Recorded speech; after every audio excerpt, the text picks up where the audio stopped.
এই জাতির সন্তানদেরকে বানরের বাচ্চা বানানোর তারা ষড়যন্ত্র করেছে। আমি তো বলি, দেখো, আমরা আদম সন্তান, আল্লাহ আমাদের মর্যাদা দিয়েছেন।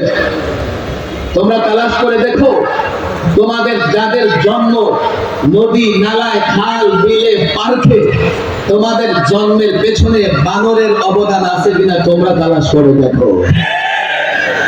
এরপরে ট্রান্সজেন্ডার, এই পলাতক প্রধানমন্ত্রী মিডিয়ার সামনে বলতেছে কি, যে কেউ যদি মনে করে সে আজ থেকে পুরুষ, সে পুরুষ মনে করে নারী। আরে নারী পুরুষের সম্পর্ক মনের সঙ্গে না জন্মের সঙ্গে। আল্লাহ তাকে পুরুষ বানিয়েছেন, কিয়ামত পর্যন্ত ভাষা মাজা করতে থাকলেও নারী হতে পারবে না। আমার অনেক দুঃখ, অনেক ব্যথা। দেখো, এই ছাত্র সমাজকে আমি বলি, তোমরা সংবিধান নিয়ে পড়াশোনা করো, তারা তোমার মাথায় সেকুলারিজম, মুক্তিযুদ্ধের নামে তোমার মাথায় সেকুলারিজম চাপিয়ে দিতে চায়। আমি তো পরিষ্কার বলি, 47-এ এই রাষ্ট্র আমরা পেয়েছি ইসলামের কারণে। ইসলামের কারণে আমি দীর্ঘ ব্যাখ্যায় বক্তৃতায় যাব না। এই কোথায় তোমরা সেকুলারিজম পেয়েছো? 47-এ রাষ্ট্র স্বাধীন হয়েছে ধর্মের নামে, ইসলামের জন্য, ইসলাম প্রতিষ্ঠার জন্য। 52-এর ভাষা আন্দোলন, সেখানে সেকুলারিজম ছিল না। 6 দফায় সেকুলারিজম ছিল না। 69-এর গণ অভ্যুত্থানে সেকুলারিজম ছিল না। 70-এর নির্বাচনে সেকুলারিজম ছিল না। 71-এ বাংলার দামাল ছেলেরা যারা জালেমের বিরুদ্ধে লড়াই করেছেন, হতে পারে কারো মাথায় টুপি ছিল না, হতে পারে কারো আমল দুর্বল, হতে পারে কারো ঈমান দুর্বল, কিন্তু লড়াই করেছে, বিসমিল্লাহ বলে লড়াই শেষ করেছে, ইনশাআল্লাহ বলে এক একটা মুক্তিযোদ্ধা ধর্মের চেতনা নিয়ে লড়াই করেছে।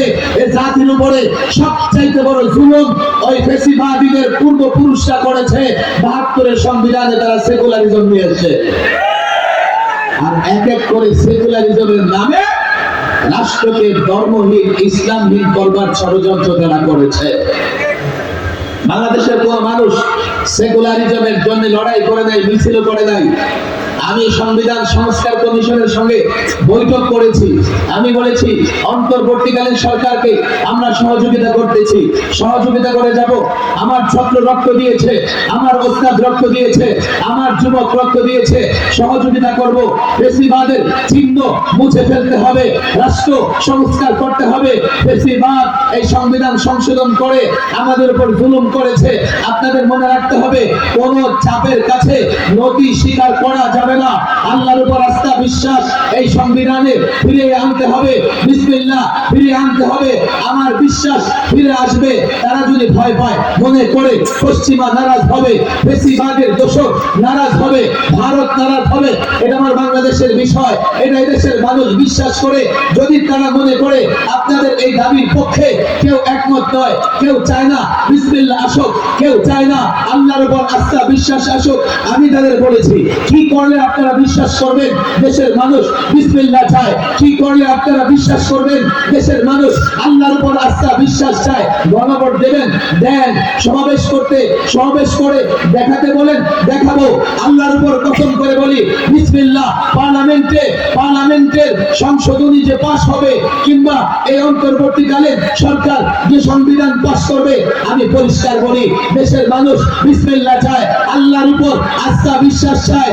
আপনারা যদি মনে করেন দেশের মানুষ চায় না, আমি মাদ্রাসা কওমিয়ার ছাত্র শিক্ষকদের উপর আস্থা রেখে বলি, তোমরা যদি চাও, যারা সংবিধান সংস্কার করছো, দেশের মানুষ চায় কি চায় না, আমি পরিষ্কার বলি, 56,000 বর্গ মাইলের বাংলাদেশের টেকনাফ থেকে তেতুলিয়া, রূপসা থেকে পাথুরিয়া, মাসাঞ্চর থেকে স্যান্ডবার্গ পর্যন্ত, যেখানেই তোমরা মনে করো জনতাকে জড়ো করে, জনতাকে একত্রিত করে দেখাতে হবে কারা কারা বিসমিল্লাহ চায়, কারা কারা আল্লাহর উপর আস্থা, বিশ্বাস রাখতে চায়। আল্লাহর কসম, 56,000 বর্গ মাইলের যে কোনো জায়গায় আমাদেরকে বলো, সেখানেই 1 কোটি আল্লাহ প্রেমিক, নবী প্রেমিক জনতা জড়ো করে দেখিয়ে দেবে।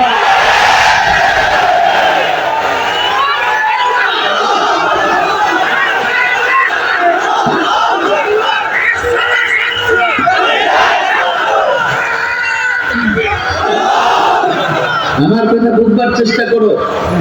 এই দেশের মালিক আমরা, আর ওরা আমাদেরকে ভাড়াটিয়া মনে করে।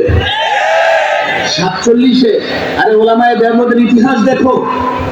আমি এই ঘটনা প্রায় বলি, ওই ভারতের কসাই মোদির সরে কথা বললে দেশে থাকতে পারবে না। মোদির অফিস থেকে একটু দূরে দিল্লি গেটে 92,000 এমন লোকদের নাম আছে যারা ভারতের জন্য রক্ত দিয়েছে, ভারতকে স্বাধীন করবার জন্য লড়াই করেছে। আমি এই মুসলমান যুবকদের বলি, তুমি যদি সেই নামগুলো পড়তে থাকো, 2-4টা নামের পরে একটা অমুসলিমদের নাম পাবে। এর মানে 2/3 নাম হচ্ছে মুসলমানের। ভারত স্বাধীন করবার জন্য রক্ত মুসলমানরা দিয়েছে।